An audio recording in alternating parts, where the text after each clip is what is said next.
All right. Hello, everyone. After a long hiatus for all these interviews, we are back at it. And today we are featuring cannabis advocate Eliana Green. You're currently based in Oakland or NorCal? Yep, in Oakland. Yep. Chicago based, right? Or originally from Chicago. Is that if I'm not Yep. mistaken? And I'm trying to make it so I could be both based in both cities. So that's not untrue. I am Chicago and Oakland based. Man, she's picking like two of the hardest hoods of the U.S. She, in other words, she hard. Anyway, she really chill. She's non-conventional lawyer and out of the box for the people. Representing about for the hood.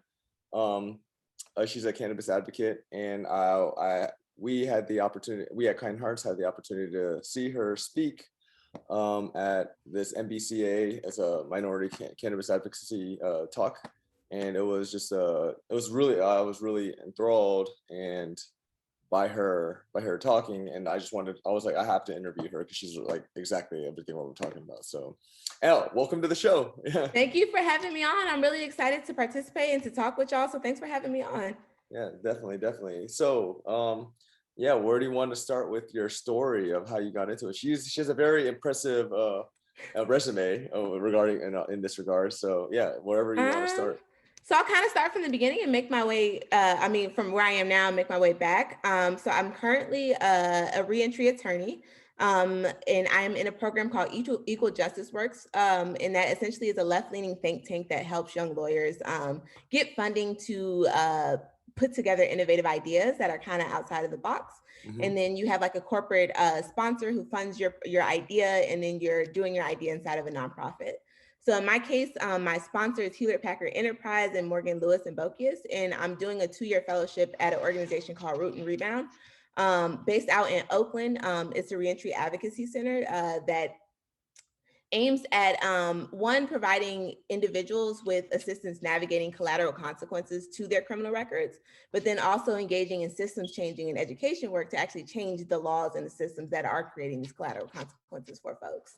So I really enjoy that right now. I'm also currently a policy advisor for an organization called the Hood Incubator, whose goal is to increase Black ownership and participation in the cannabis industry through advocacy and through business accelerator program. So that's another one of my hats that I'm really excited about. But honestly, all my different hats are kind of just like intertwined with me. Yeah. Um, Well, so before, oh, okay. Go ahead. Sorry, I didn't mean to cut you off. no. I was gonna. So then back it up a little. That before, so I'm from Chicago. I'm from the west side of Chicago. And then after that, I spent about 8 years in New Orleans. I went to undergrad and to law school in New Orleans. Worked in New Orleans for a little minute at the Department of Corrections. I was doing reentry there. So this is after college, but before law school. I was a caseworker, so helping guys. My guys were all within 2 years of release, so they are currently incarcerated, and helping them find social services, for lack of better words, and to help them when they're coming out. And so this is my first time understanding reentry as like a field of in and of itself. And so before that, I knew I was always interested in criminal justice reform, but this was the first time I had discovered reentry like as a subdivision in and of itself. And I was like, I kind of like this. This is the happy side of the criminal justice sphere. A lot of the time in criminal justice, people are coming into the system, Yeah. which is not a very positive or uplifting experience. Mm-hmm. But much needed work, but it was kind of weighing on me being in that. So reentry was really like a happy medium for me of like, I can still be involved in criminal justice, but it's a uplifting sector of it. People are leaving. They're excited to leave. They're excited to engage in, resources and help leave. So I think that's like really what brought me specifically to reentry. But I'll Okay. let you ask another question. I can get more into just my Yeah, advocacy generally. no, definitely. Yeah, she's just a very multifaceted and well-rounded individual with wearing a lot of hats. So I was just like, oh yeah, I definitely got to get her on that. Okay, so I guess going back to the beginning, like what made you, I guess, I mean, you were starting with I mean, you got into law, right? Majoring studying law. Is that correct? Mhm. And Yeah. that's yeah. So like, what do you think? Better question to ask. Like, what do you think were like the biggest influences for you to go down this route? Yeah, so I always hated school growing up. I didn't Oh, see it as me something too. Me too. Yeah, no I didn't worries. see it as something I related to. I didn't understand its application to my life. It just wasn't relevant to me. Okay. I was a smart kid, so I excelled at school with Mhm. minimal effort. But I didn't like school. I didn't want to be there. So growing up, for lack of better words, my daddy was the hood's doctor. For many years, he was a psychiatrist at Cook County Jail, which is the jail in Chicago. Oh, wow. And then after that, he moved into private practice and opened a private practice in the Rockwell Gardens housing projects. They no longer exist in Chicago. Most of the projects in Chicago have since been torn down. Um, but when they were up, that was his first private practice. And so both my parents are doctors, so they're working in this private practice in the Rockwell Gardens housing projects. And the focus of the practice was mental health wellness. He's a psychiatrist, so a lot of folks had substance abuse issues. Yeah. And so we would see folks would just not be showing up to appointments, and we're trying to figure out what's popping. Like, why are people not coming to their appointments? And come to find out, it's because they're in jail because of something petty, like they got arrested for paraphernalia or a rock or something like that. So this is the first time I'm seeing where people who legitimately have substance abuse issues are being robbed of mental health services by mass incarceration in this carceral system. So instead Yes. of helping provide advocacy so that they can get to their doctor appointment, the solution that the state found was like, all right, let's put them in jail. Yes. Yes. I told So, yes. Man, that's I know exactly what you okay. Just so but you know. Yeah, I know. Okay, so man, there's there's a lot to unpackage here. No, keep going. What yeah. You're on stream of um consciousness, sorry. so this that's my first job ever, because in a Black family owned business, everybody got a job. So I'm secretary, I'm janitor, I'm everything Yes. in this business. So as I get older, I had the privilege to get a scholarship to like a little private school on the other side of town. So I went to public school for grade school, high school. I got the scholarship, go to the other side of town. And so these are like rich kids, like people who really got money, like not upper middle class, like really real money. And so here, there's also, as most private schools, a huge drug problem. Um, and like in the spaces, not necessarily in the school, but in the spaces where these kids are going, so like the parties and different stuff like that. However, what's shocking to me is that the community response is completely different. Yes, Like, 100%. I know exactly what you mean. Keep going. Yes. Okay. so it's like, all right, Jimmy got an issue. Let's send him to rehab. Ain't no, let's send him to jail. He's taking a semester off. He's going to rehab. He's coming back, and now he's going to an Ivy League university after this. And now we're going to actually make this a medical issue, so that any incident that you got into is now sealed under HIPAA because this is a medical issue, and no one hears about that. So like, I see countless incidents of this happening, of essentially someone has a legitimate medical issue, it's classified as a medical issue, they're now getting HIPAA protections, which is basically like the privacy protections that you get for your medical records. Yeah. And now this basically goes away, and it's like a mistake of your past, and you keep it pushing. So that's the juxtaposition between my home life and my school life in high school. So still I'm like, school's some BS. I don't see no purpose in this. Where is this going? So then I think this is junior year, maybe. This is Michelle Alexander. Right before she came out with her book, she was touring to like get some publicity around the new Jim Crow before it came out. And so she came to a church in Chicago. And so Michelle Alexander, she wrote this. Are you familiar with her? She wrote the new Jim Professor Michelle Alexander.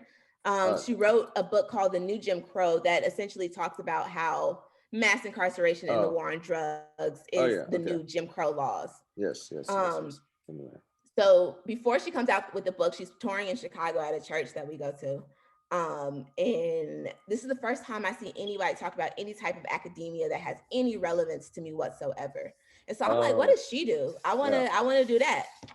So I think seeing Michelle Alexander was definitely the first light bulb in my head where I saw the legal career as a pathway to engaging in something that was relevant to me.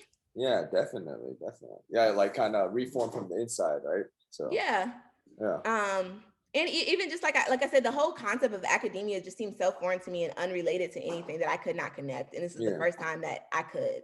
So yeah, I think that's what really pushed it. And then as like life went on, I went away to college in New Orleans, and by then the book had gotten a lot of popularity, so I got to see her again on tour. And I'm like, yo, like I saw you before, I don't know what to do, like what should I be doing? And she was like, well, you got to start basically from the inside. So she encouraged me and another student to start this group called Students Against Hyper Incarceration, that I started when I was undergrad. I really enjoyed it. It was like community education for like the campus community, but then the larger New Orleans community, which also largely suffered from mass incarceration until, what was it, maybe 3 years ago in 2018. New Orleans was the prison capital of the world. They got, they got beat out by Oklahoma a couple years ago, but they were the prison capital of the world, which is really the world, not the country, the world. So yeah, so just moving into that type of political activism space in college was cool. And then, like I said, after college, I went to work for the Department of Corrections doing reentry. So then a light bulb kind of went off like, oh shit, reentry is like a thing I can engage in and it's cool. And it's like, you know, everybody's trying to leave. People are a little bit more excited to be engaged with me than they are coming into the system as a, you know, a social service provider. So yeah, I think that kind of all the accumulation of all those experiences pushed me to this like real narrow niche of reentry. Yeah, for sure. Man, I'm trying to figure out what to talk about regarding that. Okay, so when you're talking about, you know, you saw, I guess, different socioeconomic status, like demographics, you know, and then how they treat, I guess, the consequences of drug abuse, which is prevalent everywhere, right? And then I guess lower income demographics, like they're just all of a sudden in the jail, and there's a lot there, you know, with like incarceration quotas and whatnot, as well as the whole like private, you know, private prisons, and then just like, I don't know, you can go the whole thing of like the mass prison system of like, you know, as for free labor or enslavement in another form of enslavement of minorities, and then them using, I guess, just the way the Constitution or law or powers that be that leverage that and to exploit, you know, minorities in a way for free labor through the prison system. And then yeah, exactly, when going to, you know, rich suburban areas, they're a lot more accommodating, they're a lot more empathetic, right? And it's just, and I've witnessed it myself, and which is why I like how you spoke so passionate about it. That was like one big thing about why I really wanted you to speak there. And then just you detailing your journey, I'm like, wow, it's really awesome how you're like in it, you know. So man, hold on. And then you said you also do you're part of a business accelerator. That's what, Root and Rebound? So that's called the Hood Incubator. That's right. Sorry. Yeah. My bad. Which the title is very fitting for my life. It's so they're also it's a nationwide organization that is based out in Oakland. And so the goal is to increase Black specifically, but minority generally, participation in the cannabis industry. And so they have several portions of that. They have a business accelerator portion. They also have like policy advocacy, which I'm the policy advisor, to help guide some of the actual cannabis policies that are, you know, to start changing and creating cannabis policies that are, one, creating space to reinvest in community, and two, equally as important, creating a diverse and inclusive actual cannabis industry, in recognition that this is an industry that's built off the blood and backs of Black people. So there needs to be space here for Black people to create wealth. So yeah, it's really cool because it's so intersectional with my work at Root and Rebound. So it's nice, it all kind of spills over together. You know, at Root and Rebound as well, I do a lot of corporate trainings for cannabis companies on two things. So one, it's like a legal compliance training on the Fair Chance Act in California, which basically dictates how you can go about examining a person's criminal record during the hiring process. So making sure that you're not breaking the law and just telling, oh boy, he can't get this job because you saw that he has a felony, because that's illegal. Yeah, I totally. And then two, trying to, also beyond just like what the law says, making sure you have an understanding that this industry, like I said, is built off the backs and blood of Black people. And so you need to be cognizant during your hiring process, during the building of your company, about that reality. So yeah, so I really enjoyed my work at Root and Rebound and at the Hood Incubator. At the Hood Incubator, I've been able to more broadly look at, cannabis. Whereas at Root and Rebound, I'm looking at criminal justice and reentry, and then cannabis happens to be like a subsect in that. So it's kind of like the opposite way around type thing. Gotcha. Yeah. So we here at Kine Media, we were helping with Ed Gainey, the Pittsburgh's first Black mayor, his campaign because he's a big part on the cannabis education, as well as I'm just blanking out on what I need to talk. Cannabis education, and then criminal justice reform, right? Which is up here. Yeah. So, and then which again, I've just felt the need to connect, I guess, the two coasts in a sense. And then my personal background is that I actually work for a hardware accelerator in China, and we funded startups, 125,000, 150,000. I think they raised it up to 250,000. But I lived there, worked there for three years, worked with over 200 startups, getting their feet off the ground, and then it's the product to market, and then so it's just really cool. There's a lot of overlap in a sense, and then we kind of see there in regards to that, we're we advocate minority business owners as well as we're part of the Minority Hemp Association, people who own hemp farms, and then ever since the 2018 legalization for the 2018 farm bill that federally legalized hemp cultivation. So anyway, there's just a lot there, just for us to connect, and that's why I'm really glad to have you on here. And regarding how many Black owned, or how many startups has the Hood Incubator have you overseen? I am more so on the policy side. I do not have a financial background whatsoever. So that is someone else who's more doing the business accelerator stuff. But I'm more so. So we have an affiliate network. So it's organizations throughout the country who are nonprofits that are in the ground in those spaces. Okay. And so they'll bring to me hey, we have this policy that's supposed to be going in. Hey, they're trying to put a social equity program in our locale. Can you look at this bill and see if it's equitable? So I'll look at the bill and be like, this don't sound right. They got this, that, and the third. That don't sound right. We need to talk to this legislator, that legislator about getting this changed so that this can actually benefit our community. Or on the alternate, I'll be like, this sounds like a great bill. I think we should support it and create some opportunities for community engagement.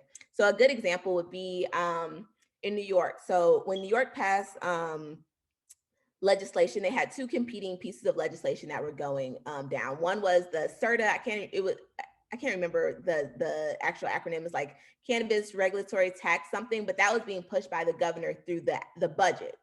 And then the other one was MRTA, and that was being pushed through the legislature as a law. So basically, our complaint was this thing that Cuomo's trying to push is really just a money-making scheme that's coming through the budget. It ain't gonna help us. We don't want this to pass. So we had a community event with us, like the ACLU, and quite a few other Can-Inclusive and a whole bunch of other advocates, to tell community, we need to get behind this one piece of legislation because this is what's going to help us. Don't be fooled by this other stuff because this is not going to help us. So, and stuff like that was really helpful because ultimately what did pass was the piece of legislation that we wanted. And that would have only happened if you had community outcry saying, hey, we don't like this other piece of BS that you're trying to feed us. That's okay. Yeah, that's really cool. Yeah. So what would you say are the top three things immediately for criminal justice reform that you would want to see, or anything regarding cannabis legislation? So I think first, decriminalization at the federal level. Yes. The feds, while the feds can't control the states look to the federal government a lot for direction. So I think one, it will help with federal people who are incarcerated for federal cannabis offenses. However, overwhelmingly, when you're incarcerated for a cannabis offense, it's at the state level. So we really want that type of influence, to influence the state. But we want legislation that's not just opening the door for big businesses to come in. I don't want legislation that's like, Amazon got a hand up so they can start delivering food to your house. That's actually pretty good. That's that's a very, very insightful thing. Yeah, to give a more opportunity and like an equal level playing field for the smaller guy, like the guy I don't think equal. I think above. No. You went out of your way to put somebody back. You need to go out of your way to put them forward. So that's equity, not equality, is what I want. Oh, some form of reparations. Okay, gotcha. Yeah. So I want equity. I don't want equality. Okay. Yeah. Oh, which is fair. Like I remember one of my he's a Latino gangster homie. He's, I guess you want to say, he's just like, they're now that so regarding federal decriminalization, it's only all right. See ya. Oh yeah. Well, we like mental kids. See you guys. We regarding I just kind of lost my train of thought. Anyway, so he was saying, back then they called them like drug dealers, but right now they would call them entrepreneurs. Yeah. Because and then he was just talking about like black and brown people, I guess, Latinos in particular, and then but like regarding federal decriminalization, I feel like it's only a matter of time, like couple years. So, and then it is, but we got to do it right, because the reason people are looking at it is because they make money. We knew that selling drugs made money. This ain't a new concept. So just because you now realize that this can make money and this country is in a crap ton of debt doesn't mean that we just pass legislation so that you can get out of debt and leave everybody else behind. 100%. Oh, that's really, really, these nuances into to help people trying to get their foot off the ground, or achieve the American dream in that sense, right? So, so what was the third thing that you'd want for legislation reform or commitments? I would have to go once again at the federal level, the abolition of the DEA. If we're saying, I think that one, we need to switch. I'll back it up. I would like weed legalized and decriminalized, but in addition to that, all drug possession needs to be decriminalized. We understand that substance abuse is not a positive on society. However, the response to it is not incarceration. The response to it is health services. And the people who need to be in charge of the solution are people who know about health, not people who don't know crap about health and know about locking people up. So to be like become more like Amsterdam. I don't know if you've ever been, but Amsterdam is one of like my favorite places I've ever visited. And if I ever was going to live somewhere for like a couple of years, Amsterdam is at least maybe definitely a top 4 places in my life. And just like the creative, the culture, like, and just like, it's apparently for millennials, our post-grad people, ages or demographic age 18 to 35, like young adults. It's like they're one of the happiest groups of people to live there. Yeah, exactly, right? Just that level of, I guess, compassion, social compassion in a sense, societal compassion. And the sad thing is you only see stuff like that happening in homogenous societies that tend to be white. So like you see Portugal decriminalize all of their drugs. The only place in the United States that has decriminalized all drug use is Oregon, which is a mostly white space. And this is because we don't see each other as others. We see each other as a unified group, and I care about your health and your wellness. But then when you start seeing folks as others, you don't see them as a portion of my circle of care. Facts. Therefore, you are criminal, or you are this, that, and the third, not you are sick. Yeah. In-group, out-group bias, and then making things harder or worse for the out-group. Yeah, or just some kind of like opposition. Yeah. Conflict, right? So, that's really cool. Oh, yeah. You gave me a lot to think about, actually, because I definitely when connect y'all with our partnership, we find some grassroots collaboration. Like there's like a lot we could do. So, you're who would you say, in terms of where you got your own path, who are your like top, maybe your top 3 or 5 inspirations in individuals, whether it be entrepreneurs, celebrities, and why? I will say one at the moment is someone who I'm making a mentor, which is the executive director of the Hood Incubator, Oh, that's what's Lanice up. Martin. Lanice has definitely put me in a lot of, given me a seat at the table for a lot of these spaces. She was actually the moderator of the panel Oh, that you saw. oh, okay, I got you. Yeah. I'm trying to remember this quite a minute. Yeah, So quite a I while. first like met Lanice in person through, so the Hood Incubator was hosting a accelerator program for people who are interested in community activism in the cannabis space. Okay. It was a really cool space. It was like in the middle of the pandemic, so it was on Zoom, which gave the opportunity for people all around the country to be involved, and just got to meet like a lot of really cool people who was about it and like engaged and work in their own spaces. And then after that, I invited Lanice to speak on a panel that we hosted. Actually, we Root and Rebound in Viola, the cannabis company, we put out a Know Your Rights guide, which actually you should really check out. And I encourage folks to get, especially if you're in California. It's a Know Your Rights guide that we made for folks specifically with drug-related convictions.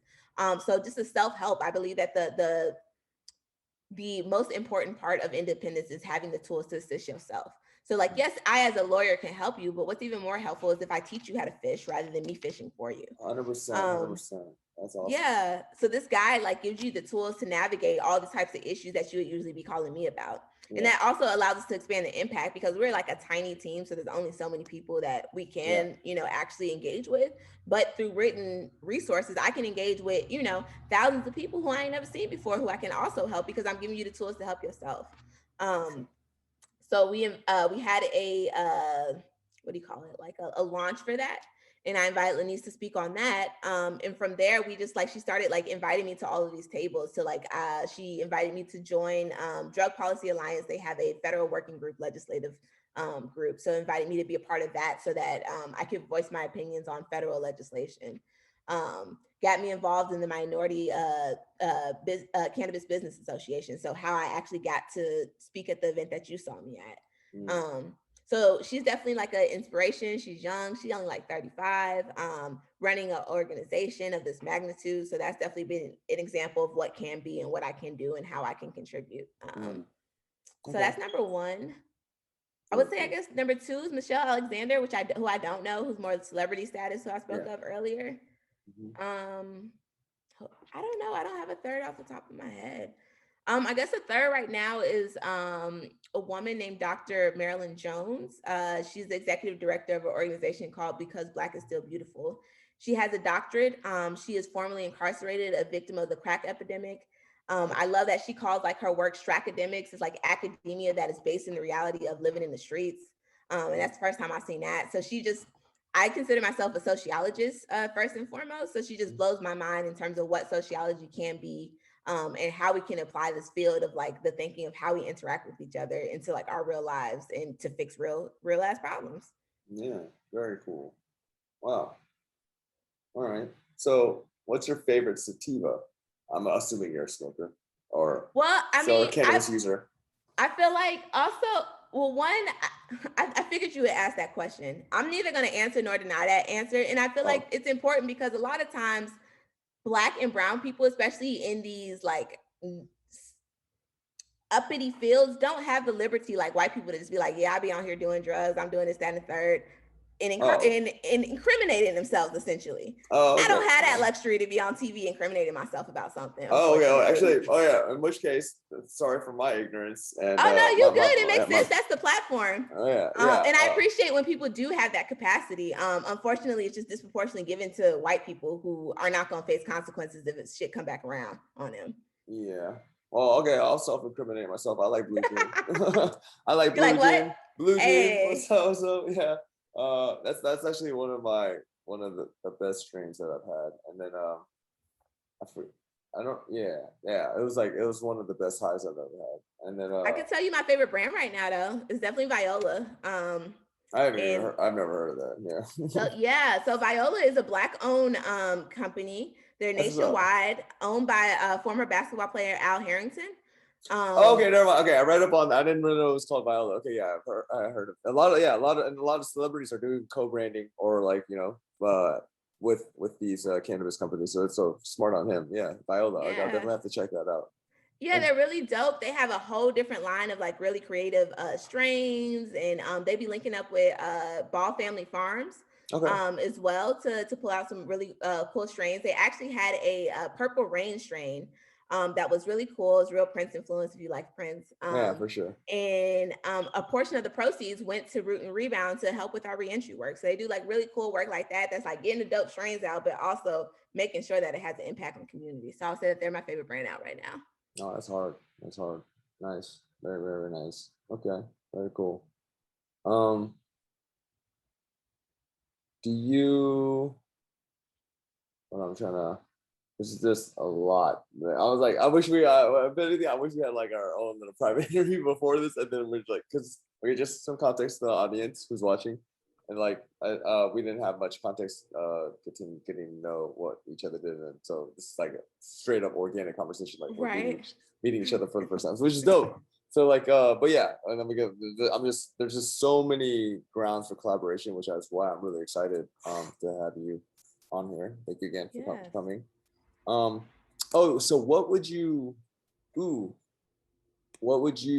kind of advice would you give to, let's say, an adolescent, 13 to 16-year-old, teen, you could say black, a black teen, about like if they're getting curious about cannabis usage? I would say inform yourself, know what the benefits are, know what the risks are, know how they apply to your age group, and be informed on it. Don't just try stuff that somebody giving out to you. And I would say that about any type of drug use. You should be informed on what you are taking into your body. And only you can make the decision on whether that's something appropriate for you or not.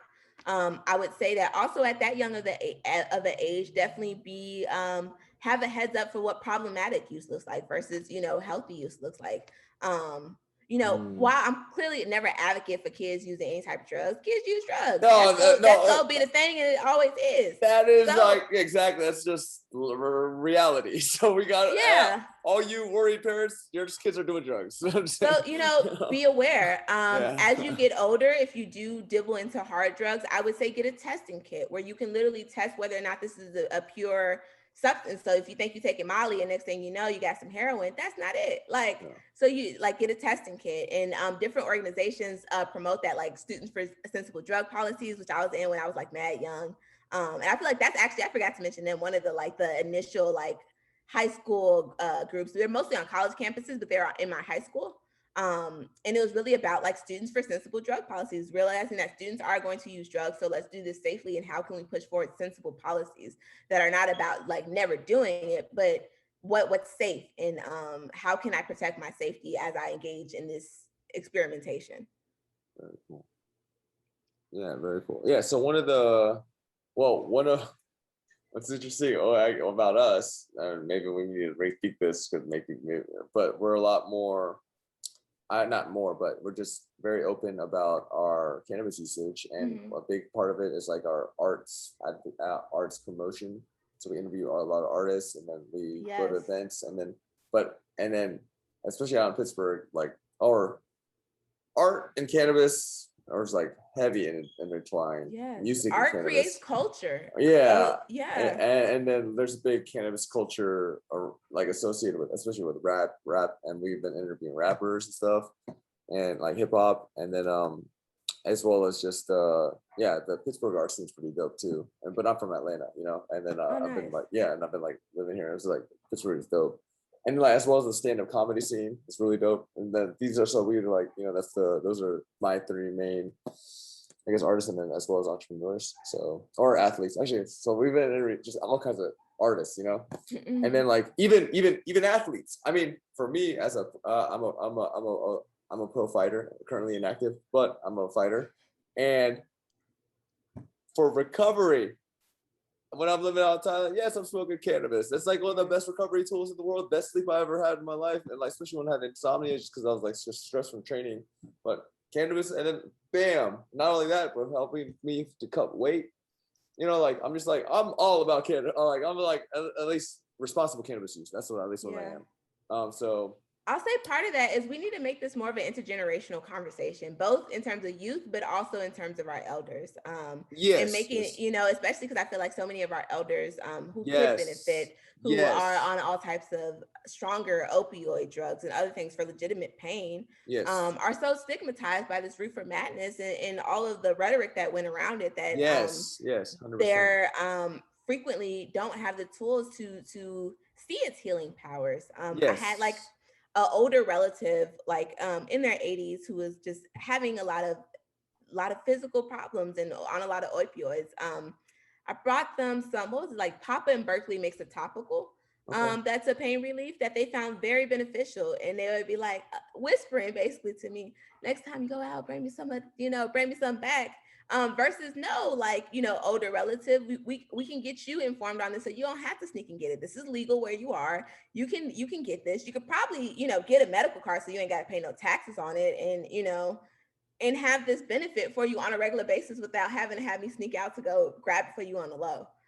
So I think we need to just make this a intergenerational conversation, and that's largely lacking, I think, from the medical sphere There we go. of cannabis.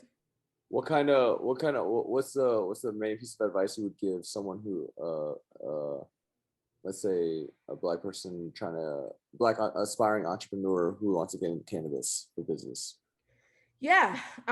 First, get some financial literacy. I myself as a lawyer have very minimal financial literacy to start with, and I'm working on that. This is a very super regulatory industry.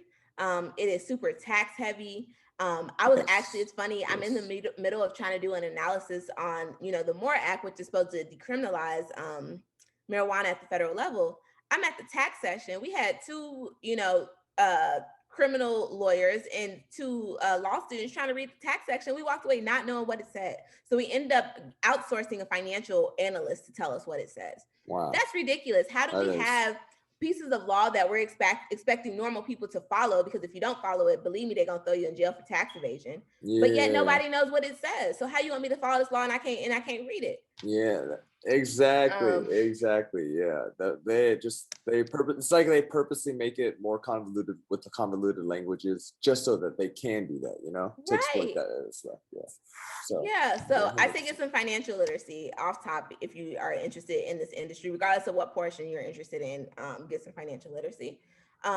I would say think outside the box. You don't necessarily need to be in a dispensary. That is like the part of the industry that is making the least amount of money. This is a huge billion-dollar industry. Very true. That, everybody, we got to shift our thinking based on like the rules that they play in. Like selling weed ain't what it used to be in terms of like, granted, it had these different chains of command, but now this is like a full industry that has so many like non-touching, plant touching jobs that are very lucrative that you can engage in. I say take what you're already good at and try to see how it's applicable to this, because it probably is. You don't need to switch up your whole career. You're just, reinventing what you already do for a specific sector.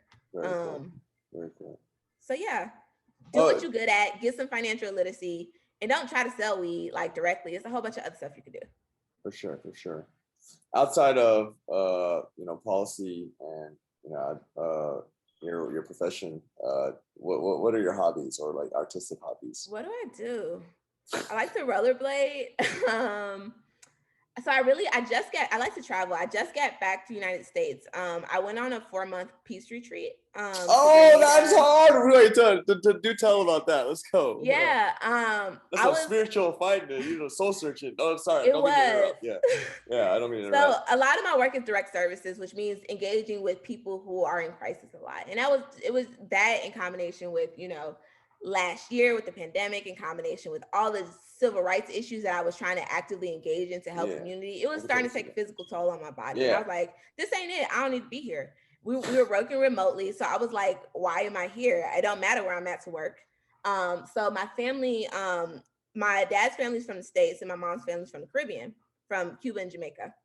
Oh, snap, that's hard. Cubano. I know. I just come from all the hard places, from Cuba, Chicago, New Orleans, and now hard. So, yeah, exactly, for sure.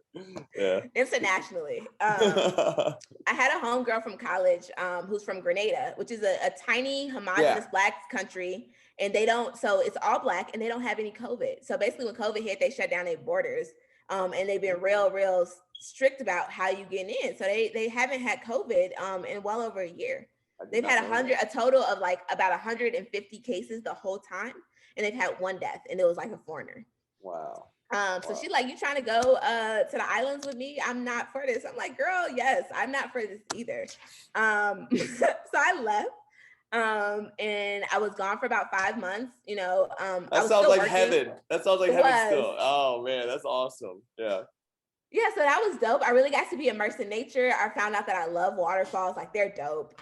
Being from the city, I clearly hadn't had that much contact with waterfalls. But I was like, whoa, where have I been my whole life? This is an amazing experience. Yeah, that's awesome. That was awesome. Oh yeah. So chasing waterfalls, I think, is a new hobby that I have.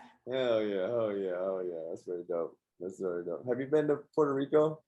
I haven't. I've been through a good chunk of Central America. So my family's from Cuba, so I've been to Cuba. I've been to Belize, Panama, Guatemala.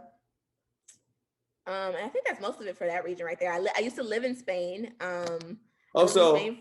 ¿Hablas español? Sí, que hablo con, sí. Oh, very dope. Oh, that's ¿También dope. hablas español? Oh, un poco. Un poco. Yo viví, or the past tense of vive. Don't even worry about conjugation. Yeah, no. Yo vive, wait, now I'm like blanking out. Oh, en Puerto ¿Dónde Rico. viviste? Yeah, in Puerto Rico por tres meses. Yeah, so, qué bueno. Yeah, very dope. That's dope. Okay, snap. Let's go. Yeah.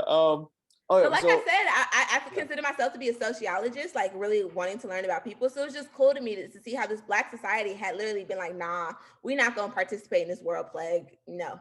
And just opted out of the world plague and is this thriving society that nobody knows about, really. Honestly, I maybe I shouldn't be saying this on the air. I don't want everybody to go over there and just, break COVID and fuck up the plan. But it's a thriving society. And so just to learn from folks who like had a very different outlook on life, on like, on capitalism, on society, on everything, which is really amazing and peaceful and rejuvenating. Yeah, I bet. That's hard. That's really, really dope. That's really cool. Oh yeah, but so we're kind of coming to the end of our interview, which is a brief interview, and then as time goes on, we'll like do another catch-up interview with as we progress, and then with things that we do, whatever collaborations we got going on. But this is what I like to ask all our people. So if someone comes up to you and says, "Oh, how can I be more like you?" What is one piece of advice you would give them? Check out the New Leaf toolkit that we made. I think it's jam-packed with information to advocate for yourselves, to understand what the issues are, and to see like steps going forward of how you can contribute to this space, both in like weed specifically, but the war on drugs more broadly, and really honestly Black liberation in a more broad sense, because that's really what I'm about. And these just happen to be the subsets of what I'm working on at this moment. Oh, that's what's up. That's what's up. Okay, well, you have a very briefly and succinctly, distilled little, I guess, tutorial, a pamphlet tutorial on how to be more like you. That's really dope. Right. So check out my book, basically. Listen to my mixtape, basically. That's what's up. That's hard. The academic version of listen to my mixtape. That's hard. Yeah. So anyway, but Eliana Green, cannabis advocate, works for Root and Rebound, the hood incubator. Thank you for being on the show. Yeah, and we'll be in touch. So yeah, I'm excited to check it out. Let me know when it comes out. Yes, we will. Out there. All right, appreciate it. Thank you. Bye. Have a good one. All right. So.